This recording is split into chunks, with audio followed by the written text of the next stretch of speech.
Les confidences d'Olivier Giroud, la revalorisation de salaire de Ousmane Dembélé et deux retours très importants du côté du Barça. Les gars, on en parle maintenant.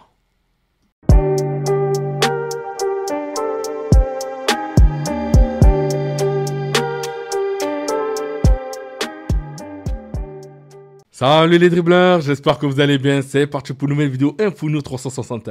Mais avant de commencer les gars, je voulais justement m'excuser parce que ça fait 3 jours, j'ai pas publié de vidéo. J'étais hyper malade, surtout avec tous ces microbes qui se passent actuellement. Mais là, ça va beaucoup mieux. Et on commence avec le journal Équipe, donc reprise au volet. Le Paris Saint-Germain jouera contre Strasbourg à 20h45. Le Mundo Deportivo, donc Hansi Flick, qui demande une réaction de ses joueurs à cause de la défaite contre le Paris Saint-Germain en Ligue des Champions et contre Séville en Ligue 1. Donc les joueurs doivent se réveiller. Le journal Sport, donc Welben, donc deux revenants les gars, que ce soit Lamine Yamal et Fermin Lopez, surtout deux blessés. Donc voilà, actuellement le Barça en a besoin. Olivier Giroud, j'aimerais qu'Mbappé me dépasse pendant la Coupe du Monde. L'attaquant du Real Madrid n'est plus qu'à 5 buts de devenir le meilleur buteur de l'histoire des Bleus. Donc pour moi, je pense qu'avant même la Coupe du Monde, il va dépasser Olivier Giroud. Donc vous me dites en commentaire ce que vous en pensez. Officiel, l'Indonésie vire Patrick Kluivert de son poste de sélectionneur. Suite à ses défaites contre l'Arabie Saoudite et l'Irak, l'Indonésie ne devrait pas aller au Mondial. Les dernières expériences de Kluivert, donc franchement les gars, pour un ancien joueur comme ça, un des joueurs du Barça et aussi de Lille aussi parce qu'il a joué du côté de Lille. Franchement, c'est vraiment décevant et choix de carrière vraiment très décevant. Donc voilà, la saison 2015-2016 était sélectionneur de Curaçao, pardon. Ensuite, sur la saison 2016-2017, directeur sportif du Paris Saint-Germain, il a duré qu'un an. Surtout que quand il était au Paris Saint-Germain, ça fait tellement de tollé avec son comportement, avec vis-à-vis des joueurs. Bon, enfin bref. 2018-2019, coach adjoint du Cameroun. 2019-2023, à la formation du Barça. D'ailleurs, c'est là où il est resté le plus longtemps. 2023-2024, entraîneur d'Adana. Et voilà, 2024-2025, sélectionneur d'Indonésie. Donc voilà, c'est vraiment dommage pour un joueur comme ça.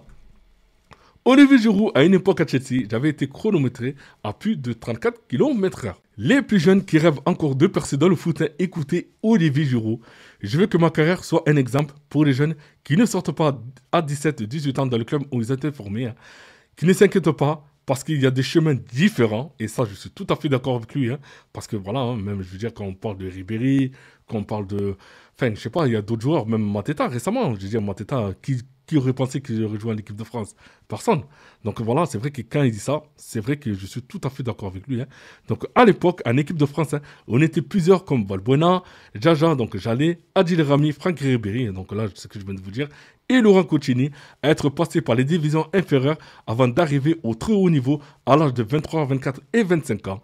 Il faut que ce soit un exemple pour ne pas décourager. Il fallut jouer des coudes et faire sa place évidemment, mais ça, c'est ma résilience. Donc voilà, les gars, comme quoi lui aussi, c'est vrai que c'est un joueur qui ne lâche pas, il se bat énormément, qui travaille énormément. Et voilà, de toute façon, il est là actuellement, au moment où je vous parle, il est le meilleur buteur de l'équipe de France. Et moi, je pense que dans cette équipe de France, franchement, j'aimerais bien voir Giroud à y aller à la Coupe du Monde. Donc vous me dites en commentaire ce que vous en pensez. Le climat est tendu entre Yohan Cabaye et Luis Campos au Paris Saint-Germain. En coulisses, le lien entre les deux hommes serait fragile. Plusieurs salariés évoquent un manque de dialogue et des désaccords sur la gestion des jeunes joueurs. D'autres parlent même de contrat Cabaye et de contrat Campos. Chacun négocie de son côté sans consulter l'autre. Donc le club dément, une source interne parle plutôt d'une volonté de changement dans la formation, soutenant que Cabaye garde la confiance du président. Donc voilà les gars, surtout que je ne pense pas que Yohan Cabaye c'est quelqu'un de problématique dans le club, mais c'est vrai qu'avec Luis Campos parfois c'est vrai que il peut y avoir des situations où le directeur sportif peut prendre beaucoup plus de place dans le club. Donc je pense que c'est une question d'ego. Gianluigi Donnarumma n'a aucun doute sur une qualification de l'Italie pour la prochaine Coupe du Monde. Cela n'arrivera pas une troisième fois, c'est impossible. Cette nation participera à la prochaine Coupe du Monde, je n'en doute pas. Donc du coup, j'espère pour lui parce que c'est vrai que l'Italie... il doit participer à cette Coupe du Monde et surtout voilà que Gattuso maintenant qu'il a repris cette équipe d'Italie, j'espère pour lui qu'il va donner une image d'Italie assez grinta, une équipe qui ne lâche rien avec des bons joueurs. Donc on verra bien d'ici là. Dimanche, on va battre le Maroc et fêter la victoire.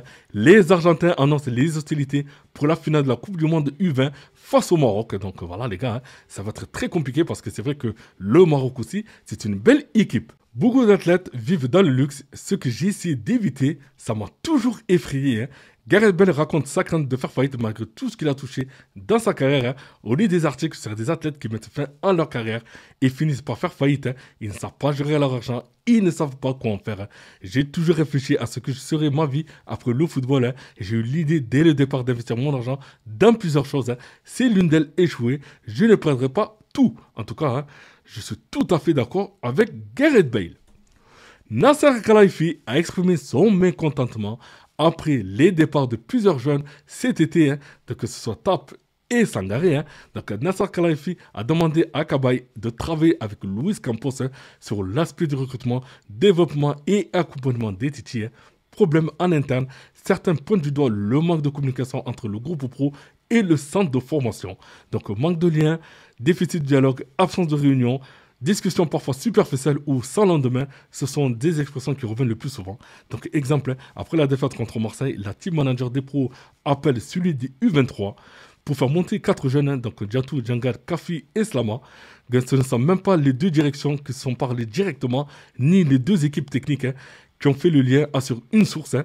Les montées de Kafi et Slama en pro ont fait grincer les dents. On ne nous a même pas demandé notre avis sur une source.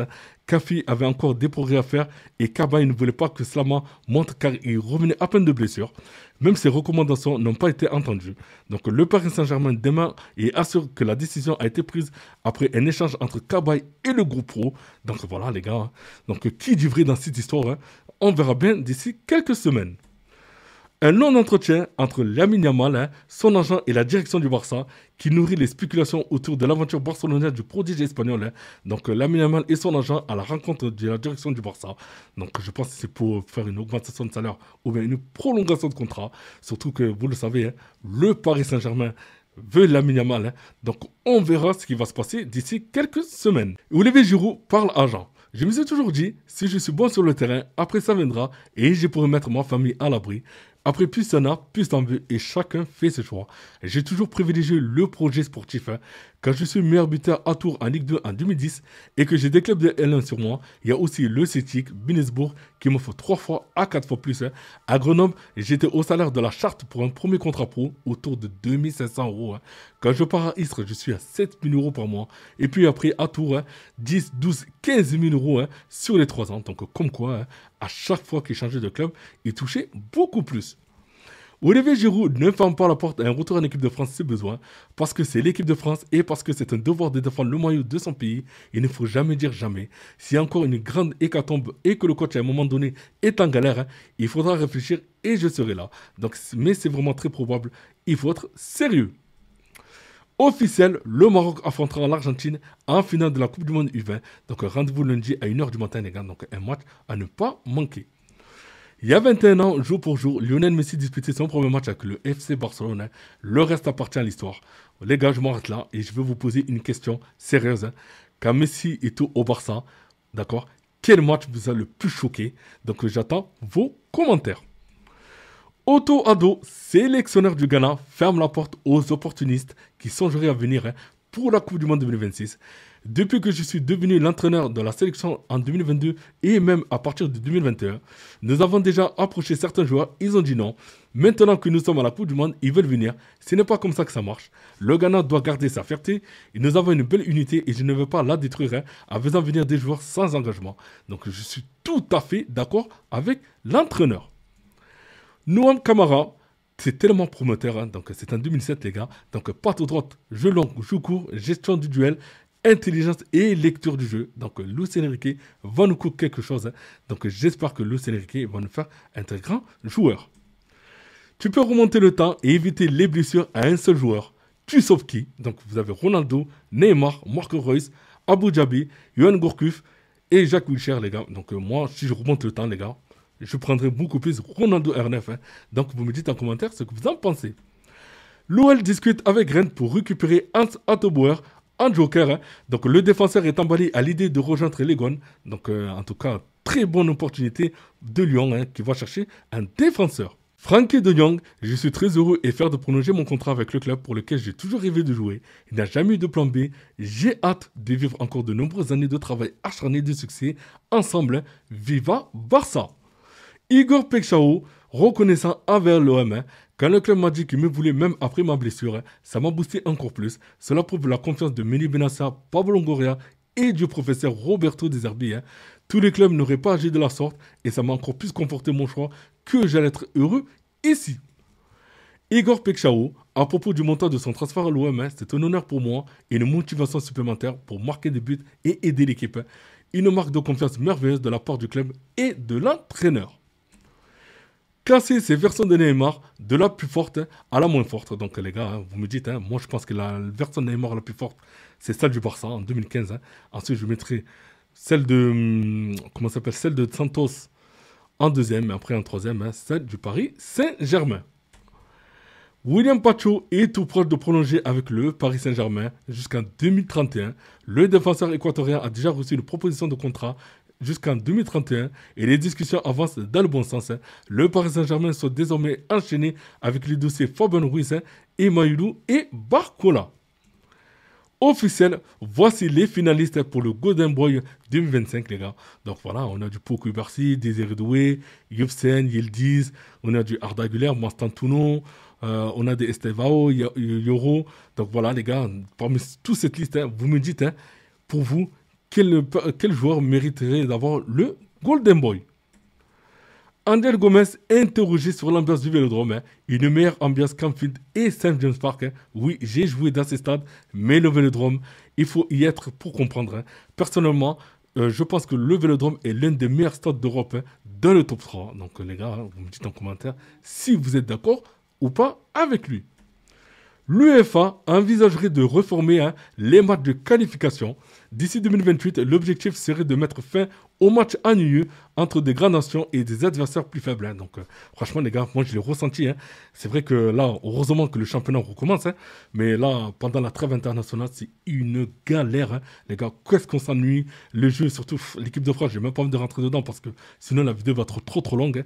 Mais en tout cas, voilà, pour l'équipe de France, le jeu n'est pas terrible. Donc, vous me dites en commentaire ce que vous en pensez. Donc, il y a deux pistes qui auraient été évoquées. Donc, utiliser la Ligue des Nations comme base du système de qualification. Moi, je trouve que c'est pas mal. Ou bien sinon, un format similaire à celui de la Ligue des Champions, avec un groupe de 54 équipes ou deux groupes de 27. Donc voilà, les gars, vous me dites en commentaire quel choix vous plairait le plus. Soit celui de la Ligue des Nations, ou bien peut-être le choix comme la Ligue des Champions. Donc, on verra bien. Chelsea s'intéresse à Eric Garcia. Le club anglais a fait du défenseur espagnol sa priorité pour renforcer sa défense. Son contrat le liant au FC Barcelone expire en juin 2026. S'il ne prolonge pas d'ici là, il sera libre de négocier avec d'autres clubs dès janvier 2026. Donc maintenant, on va voir que va faire le Barça. Est-ce qu'ils vont garder Eric Garcia? Est-ce qu'ils vont le vendre? Bon, voilà, moi je pense pas qu'ils vont le vendre, surtout que là, dernièrement, en plus, avec ce qui s'est passé lors du dernier match, je pense pas qu'ils vont essayer de vendre Eric Garcia. Le Sénégal continue sa série, donc personne ne fait mieux dans le monde actuellement.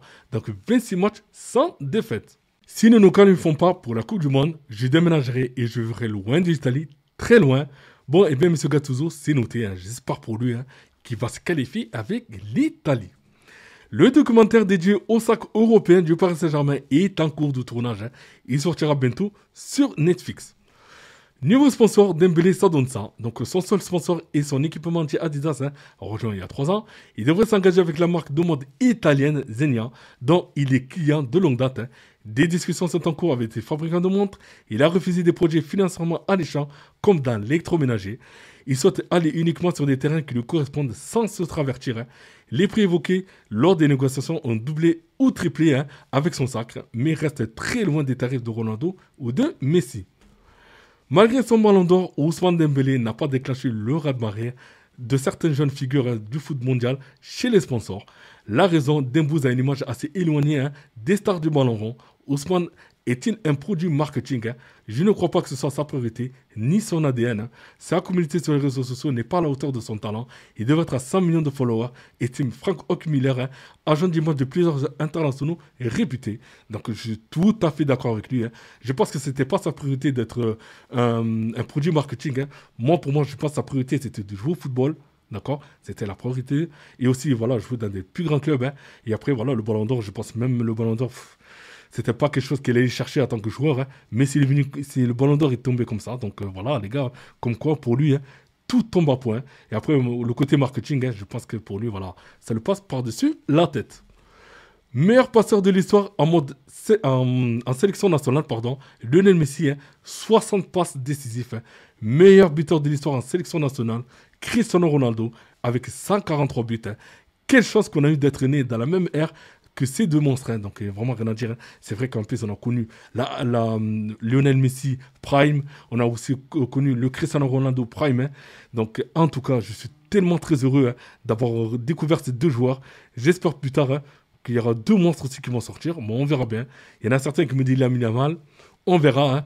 En tout cas, voilà, Lamine Yamal, pour le moment, elle est loin de Lionel Messi au Barça. Hein, et de Cristiano Ronaldo. Donc, vous me dites en commentaire ce que vous en pensez. Ousmane Dembélé a demandé une grosse revalorisation de son salaire au Paris Saint-Germain. Après avoir remporté le Ballon d'Or, Ousmane Dembélé a changé de statut hein, et son clan entend logiquement faire valoriser ce titre individuel hein, par une contrepartie financière. Il reste maintenant à savoir ce que va faire le Paris Saint-Germain au moment de la négociation. Ousmane Dembélé est sous contrat avec le club hein, jusqu'en 2028. Boavista serait sur le point de disparaître. Déjà relégué au plus bas niveau du football portugais, le club de Gérard Lopez a déclaré forfait ses deux premiers matchs de la saison. Le club n'avait même pas réussi à inscrire un nombre suffisant de joueurs disponibles pour prendre part à ces rencontres. Boavista, Lille, Moucron, Bordeaux, les gars, ça fait beaucoup pour une seule personne, les gars. Et franchement, le responsable, c'est Gérard Lopez. Hein. Honnêtement, il ne gère pas. Donc, pour moi, vous me dites en commentaire ce que vous en pensez. Hein. Mais voilà, c'est vraiment dommage de voir Boavista disparaître. Les barrages de la zone Afrique. Hein. Donc, voilà, hein. On a le Congo qui jouera contre le Cameroun. Hein. Et en bas, on aura le Gabon contre le Nigeria. Officiel, Manchester City dévoile son 4e maillot hein, en collaboration avec eSport. Donc vous me dites en commentaire ce que vous en pensez. Je trouve que c'est un très bon maillot. Le Paris Saint-Germain veut prolonger Ousmane Dembélé, mais ne fera pas exploser la banque. Hein. Avec les succès de la saison précédente, le clan Dembélé attend valoriser le Ballon d'Or pour signer un nouveau contrat.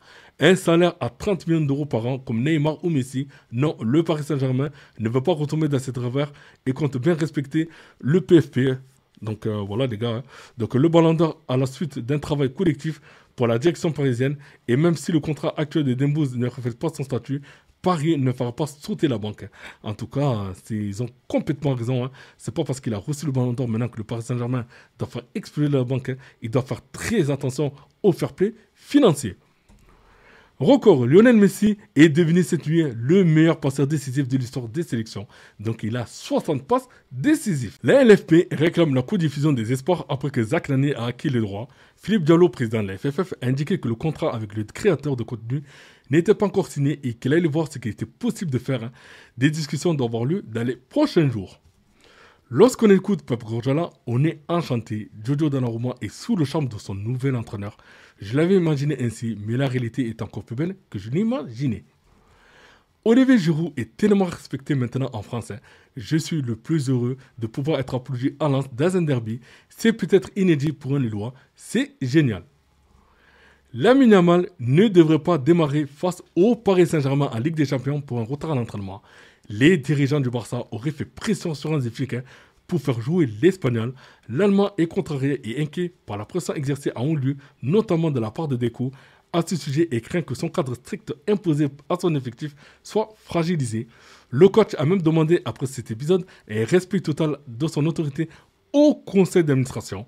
Le club sondé par les médias minimise la situation, certains assurent qu'il ne s'est rien passé. L'entourage du joueur nie pour sa part tout acte d'indiscipline en déplorant une exagération des médias. Le Barça estime qu'il a environ 37 millions d'euros de revenus à la règle du fair play, 30 millions d'euros de sièges VIP en attente et 7 millions d'euros de revenus supplémentaires qui couvriront la première garantie activée cet été. Des négociations sont en cours avec la Liga. Il y a 3 ans, jour pour jour, Karim Benzema a remporté le Ballon d'Or du peuple. Officiel, le Brésil et le Sénégal s'affronteront à l'Emirates Stadium en match amical le 15 novembre prochain, les gars. Donc le 15 novembre à 16h. Officiel, Désiré Doué, Varasilia et Marquinhos, qui était l'infirmerie du Paris Saint-Germain, sont toujours en soins ou en phase de reprise. Donc on a Ousmane Dembélé, Fabien Ruiz et João Neves. Vlahovic quittera la Juventus gratuitement à la fin de la saison et le Barça serait très intéressé pour le recruter. Surtout que là, voilà, c'est vrai que le Barça cherche un attaquant après Lewandowski et je pense que c'est l'attaquant idéal. Patrick Vieira, Désiré Doué est le meilleur jeune joueur du monde. Donc non seulement il a marqué en finale de la Ligue des Champions où il a montré tout son talent, mais il avait aussi beaucoup progressé à Rennes et continue sa progression au Paris Saint-Germain. Deux nouvelles phases de vente de billets pour la CAN 2025 sont prévues. Donc le 25 octobre, deuxième tiers de billets et le 25 novembre, troisième tiers de billets. Donc 137 250 billets ont été vendus à l'heure actuelle sur les 400 000 disponibles, soit un tiers les gars. Donc ça va très très vite. Surtout que voilà, c'est vrai qu'on arrive dans une période où on va dire novembre, décembre, où il y a beaucoup de personnes qui partent un peu au Maroc pour prendre des vacances. Et bien voilà, les gars, je pense qu'il y a pas mal de personnes qui viendront assister à la CAN. Et je pense que ce sera une très belle CAN. Officiel, la Tunisie affrontera le Brésil le 18 novembre prochain. Donc 4 jours après le match du Sénégal. Donc le Brésil va affronter la Tunisie. Donc ce sera au stade Pierre-Mauroy. Wilfried Zaha est remonté contre Jean-Philippe Mateta. L'Ivoirien était vexé par les propos des Français sur ses coéquipiers de Crystal Palace, dont Zaha, qui se moquait de lui au sujet de l'équipe de France. C'est dégoûtant de voir quelqu'un que je pensais être un ami faire ça. Pourquoi il dit mon nom alors qu'il y avait 10 personnes dans la même pièce? C'est simplement parce que Zaha est le plus grand nom. Je n'ai jamais dit une seule fois que tu n'y arriveras pas. On a ri mais on plaisantait. C'était à l'époque où il y avait Benzema et les autres attaquants. Maintenant, je reçois des messages de fans qui me demandent pourquoi je me moque de lui. Je m'en fiche. Bravo à lui. Je l'ai même félicité publiquement sur son Instagram. La finale de la Coupe de France pourrait être décalée ou délocalisée en province. C'est Philippe Diallo, président de la FFF, qui l'affirme. À raison des travaux pour le Grand Paris, il y a de grandes incertitudes de pouvoir organiser la finale de la Coupe de France le 23 mai. On pourra potentiellement modifier la date et sans doute en l'avançant ou trouver un autre stade en province qui préserve la neutralité de la finale. Nous attendons peut-être de voir quels sont les clubs qualifiés pour trancher. Débat à l'instant sur RMC. Supporters Marseillais, si on battait le Paris Saint-Germain au Trophée des Champions, considérez-vous ça comme un vrai titre? Moi, je pense que du moment qu'il y a une coupe, c'est un titre. Donc voilà, si Marseille gagne le Paris Saint-Germain, ben voilà, c'est un titre en plus dans le palmarès du club et vice-versa pour le Paris Saint-Germain. Êtes-vous favorable au fait de changer de stade à chaque finale de la Coupe de France? C'est un peu le même modèle qu'on avait lors de la Coupe de la Ligue. Donc moi, je suis favorable. C'est vrai qu'à chaque fois, ça serait bien quand même de changer de stade à chaque finale. Et je trouve ça, c'est vraiment beau qu'à chaque fois, on voit tout le monde du côté du Stade de France. Donc vous me dites en commentaire ce que vous en pensez. Donc ça peut être le Stade Vélodrome, le Parc des Princes, le Horizon Park et Pierre-Mauroy. Donc voilà, les gars.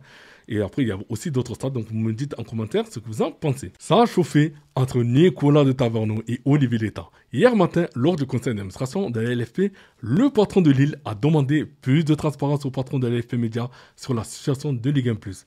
Létang réclamait aussi des points réguliers sur les dépenses faites par LFP Média. Loïc Ferry de Lorient a été dans le même sens que Létang, tandis que Nasser Khelaifi s'est inquiété sur ce que reviendra financièrement au club en fin de saison. Cela a été chaud. Nicolas de Taverneau s'est senti attaqué, mais les demandes étaient justifiées, explique un participant. Un autre sujet a fait grincer les dents, la prime de 1 000 € versée à tous les salariés de la LFP et de LFP Média pour le lancement des Ligue 1+, afin de les récompenser pour leur travail cet été, quitte à ronger sur leur congé. Le club aurait aimé que cette décision soit soumise à l'approbation du conseil d'administration, toujours dans cette quête de transparence à l'égard du club. Valdemar Kita a défendu l'atmosphère en soulignant le bon travail de Ligue 1+, et en déclarant avec humour: « Vous avez vu avec l'âge, je suis plus sage, mais cela ne pourra pas durer. » Le 11 de Samir Nasri pour l'équipe de France pour la Coupe du Monde 2026. Donc vous me dites si vous êtes d'accord avec cette compo, les gars. En tout cas, moi, c'est vrai qu'il y a un truc qui me dérange dans cette compo. C'est au niveau de l'attaque, de voir Dembélé numéro 9.